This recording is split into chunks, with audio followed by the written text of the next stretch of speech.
त्याच्या दृष्टिकोनातून जगन्नाथपुरी फार महत्त्वपूर्ण ठिकाण आहे. स्वयं कृष्णाने जगन्नाथजींच्या रूपात बऱ्याच लीला या ठिकाणी केलेल्या आहेतच. त्याचबरोबर तेच कृष्ण जेव्हा चैतन्य महाप्रभूंच्या रूपात येतात तेव्हा त्या अवतार कार्यामध्ये पण भरपूर लीला त्यांनी जगन्नाथपुरीमध्ये आपल्या पार्श्वसोबत केलेल्या आहेत. त्यामुळे जगन्नाथपुरीमध्ये आपल्याला कथा करत असताना कोणती कथा सांगू किंवा चर्चा करायची किंवा ऐकायची ह्याच्यामध्ये पण आपल्याला गोंधळ होतो. कारण एवढ्या लीला झालेल्या आहेत, एवढ्या प्रसंग आहेत भगवान जगन्नाथजींच्या पण संबंधित आणि चैतन्य महाप्रभूंच्या पण संबंधित.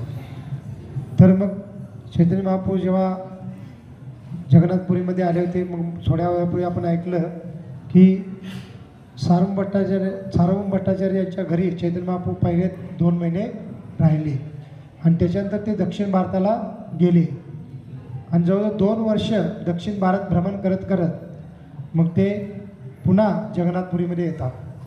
आणि जेव्हा जगन्नाथपुरीमध्ये परत येतात तर तेव्हा त्याच्या अगोदरच सारंग भट्टाचार्यांनी राजा प्रतापरुद्रांना पण चैतन्य महाप्रभूंच्याबद्दल सांगितलं होतं. कारण राजा पण भक्त होते जगन्नाथजींचे आणि सारंग भट्टाचार्य हे राजाचे गुरु होते. आणि त्यामुळे राजा प्रतापरुद्र एकदा विचारतात सारंग भट्टाचार्यांना की मी ऐकलेलं की फार एक विशेष संन्यासी आपल्या जगन्नाथपुरीमध्ये आलेले आहेत किंवा आले होते, तर त्यांच्याबद्दल तुम्ही काय सांगाल का? मग त्यावेळेला सारंग भट्टाचार्य राजा प्रतापरुद्रांना सांगतात की ते संन्यासी साधारण नाही, ते स्वयं कोण आहेत? कृष्ण आहे आणि ते दक्षिण भारत भ्रमण करण्यासाठी गेलेले आहेत. तर त्यावेळेला राजा प्रतापरुद्र पण लगेच विश्वास ठेवतात. आता एखादा कोणी पण व्यक्ती दुसऱ्या व्यक्तीला हा भगवंताचा अवतार आहे असं म्हणून सांगू लागला तर आपण लगेच विश्वास ठेवू का? नाही. पण तू राजांना का विश्वास होता? कारण सारंग भट्टाचार्य पण साधारण नव्हते, फार विद्वान होते आणि राजाचे ते गुरु होते. राजाने त्यांना गुरु म्हणून स्वीकारले होते. त्यामुळे जेव्हा सारंग भट्टाचार्य सांगतात राजाला की चैतन्य महाप्रभू स्वयं कृष्ण आहेत आणि ते जगन्नाथपुरीमध्ये वास्तव्याला आलेले आहेत, तर राजाही फार प्रसन्न होतो आणि ते म्हणतात की महाप्रभू परत जगन्नाथपुरीमध्ये आल्यानंतर त्यांना आपल्या जगन्नाथपुरीमध्ये ठेवून घ्या, इथंच आपण सर्व त्यांची व्यवस्था करू जेणेकरून आपल्याला त्यांचं दर्शन होईल किंवा कृपा प्राप्त होईल. मग राजाच्या द्वारे असं सर्व चर्चा झाल्यानंतर मग जवळजवळ 2 वर्षानंतर चैतन्य महाप्रभू दक्षिण भारत भ्रमण करून परत येतात जगन्नाथपुरीमध्ये. आणि जगन्नाथपुरीमध्ये आल्यानंतर सर्वांना फार आनंद होतो, विशेष करून सार्वभौम भट्टाचार्यांना पण फार आनंद होतो. कारण मगाशी आपण चर्चा केली की चैतन्य महाप्रभू जेव्हा दक्षिण भारताला निघाले तर ते मूर्छेतून पडले होते. मग 2 वर्षानंतर चैतन्य महाप्रभू परत आल्यानंतर ते फार आनंदित होतात आणि राजाला पण सांगितलं जातं की महाप्रभू परत आलेले आहेत.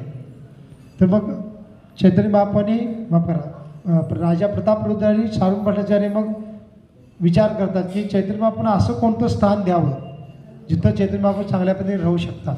ते स्थान मंदिराच्या जवळ पण असलं पाहिजे आणि महाप्रभूंना काही ज्यादा डिस्टर्ब म्हणजे त्यांची साधना करण्यामध्ये त्यांचे जे काही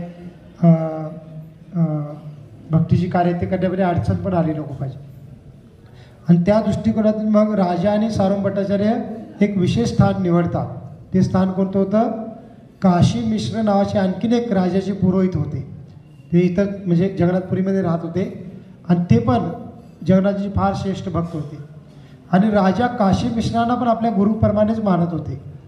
आणि त्यावेळेला मग राजा आणि सारंग भट्टाचार्य चर्चा करून नियोजन काय करतात की काशी मिश्रांच्या घरी आपण चैतन्य महाप्रभूंना राहण्याचं ठिकाण देऊ. आणि ते ठिकाण कोणतं आहे? ते हेच आहे ठिकाण. तर हे काशी मिश्रांचं घर होतं, सारंग भट्टाचार्यांचं ते घर होतं आणि हे काशी मिश्रांचं घर होतं.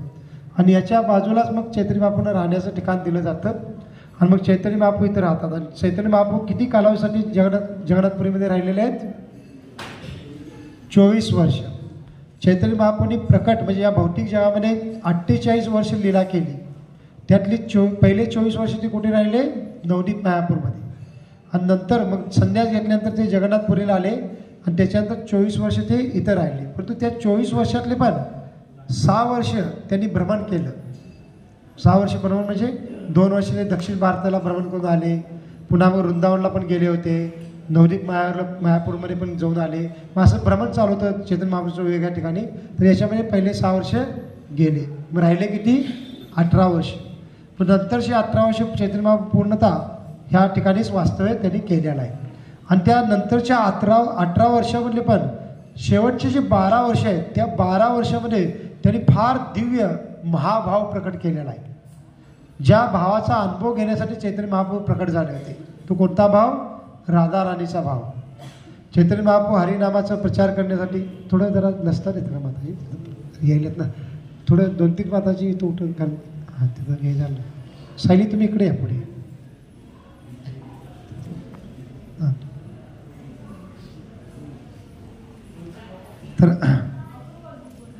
तर मग चैतन्य महाप्रभू बाह्य कारण त्यांच्या प्राकट्याचं की भगवद्गीतेच्या ज्ञानाचा उदाहरण प्रस्तुत करायचं आहे, हरिनाम संकीर्तन आंदोलन सुरू करायचं आहे. अद्वैत आचार्यांची इच्छा होती, त्यांनी प्रार्थना केली होती, त्याद्वारे भगवत चैतन्य महाप्रभू प्रकट झाले. हे बाह्य कारण होतं. पण अंतर्गत कारण काय होतं? चैतन्य महाप्रभूंना राधा भावाचा अनुभव घ्यायचा होता. मग बाह्य कारण जे होतं हरिनामाचं आंदोलन सुरू करणं हे चैतन्य महाप्रभूंनीच मग संन्यास घेऊन दक्षिण भारत भ्रमण करून हे पूर्ण केलं. मला शेवटी त्यांना राधा भावाचा पूर्णतः एकांतामध्ये अनुभव घ्यायचा होता. आणि तो अनुभव चैतन्य महाप्रभूंनी कुठे घेतलेला आहे? ह्या ठिकाणी घेतलेला आहे. म्हणजे ह्या ठिकाणी म्हणजे आता आपण आज जाऊ, आता चर्चा झाल्यानंतर तिथं एक छोटीशी रूम आहे, त्या रूममध्ये चैतन्य महाप्रभू राहत होते आणि तिथं ते त्या दिव्य भावाला प्रकट करायचे. आणि म्हणून त्या ठिकाणाला काय म्हणलेलं आहे? गंभीरा. फार गंभीर भाव त्यांनी प्रकट केलेला आहे.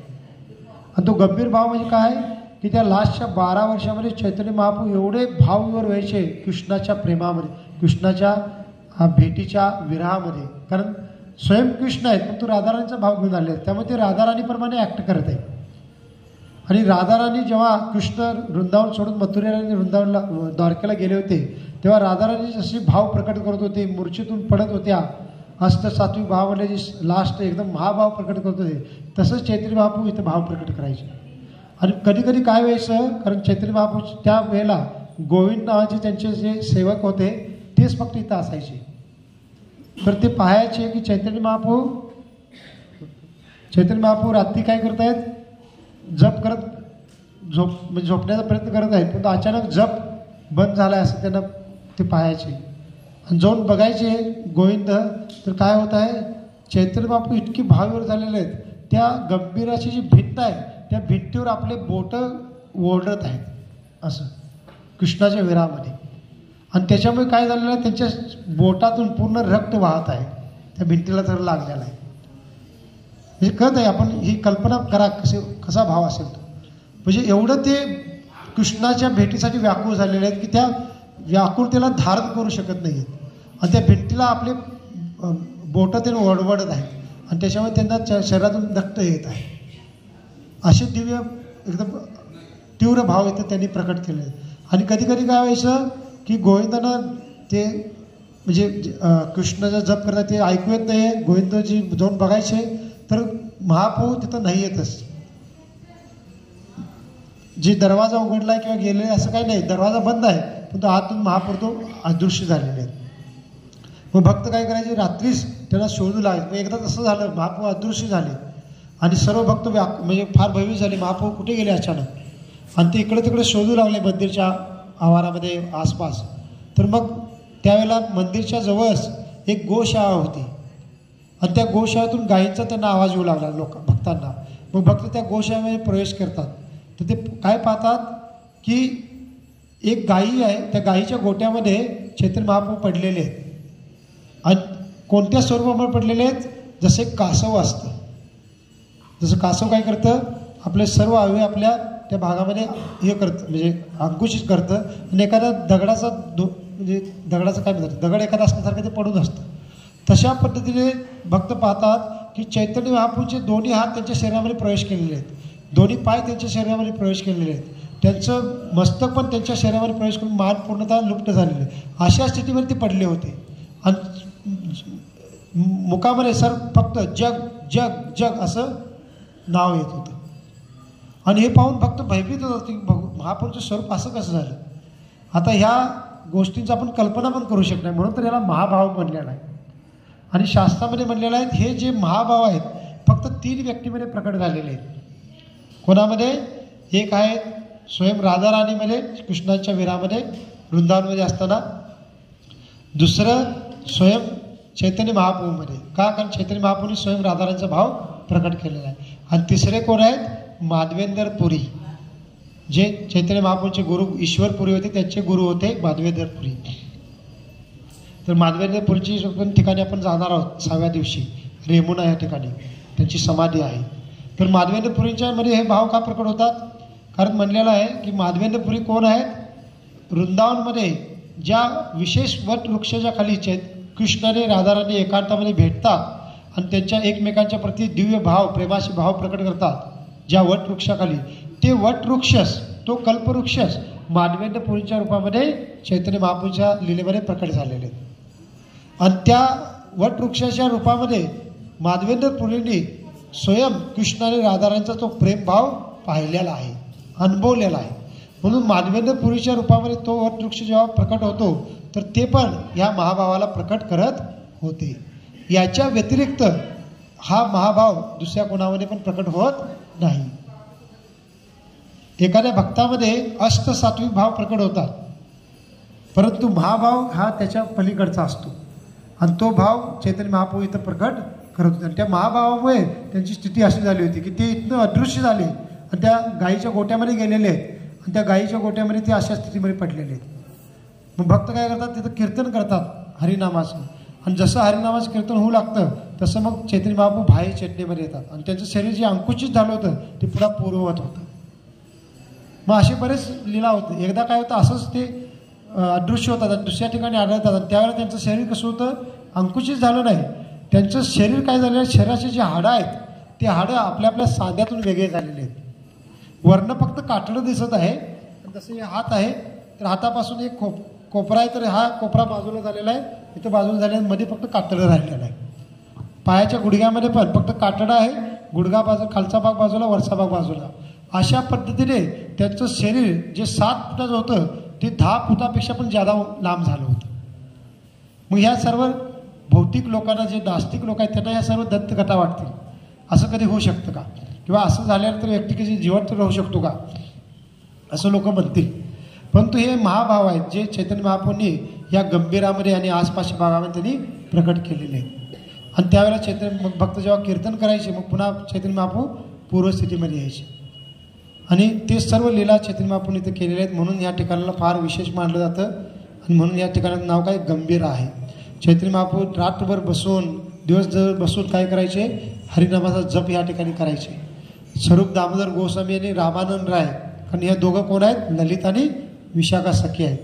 आणि राधाराणी ललिता विशाखा सखींच्या सोबत वृंदावनमध्ये कृष्ण विरामध्ये नेहमी काय करते? कृष्णांच्याबद्दल चर्चा करते.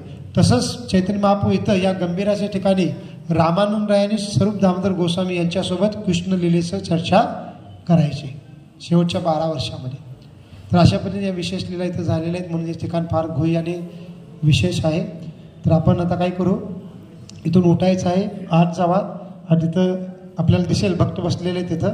तर ते विशेष रूम आहे, त्याला म्हणजे असं काच आहे किंवा असं दरवाजा आहे, बाहेरनं आपण पाहू शकतो. तर तिथं आपल्याला चैतन्य महाप्रभूंच्या ओरिजिनल वापरलेल्या पादुका पण तिथं दिसतील, त्याची जपमाळ पण दिसेल. हे काही गोष्टी तिथे ठेवलेल्या आहेत, त्याचं आपण दर्शन करू.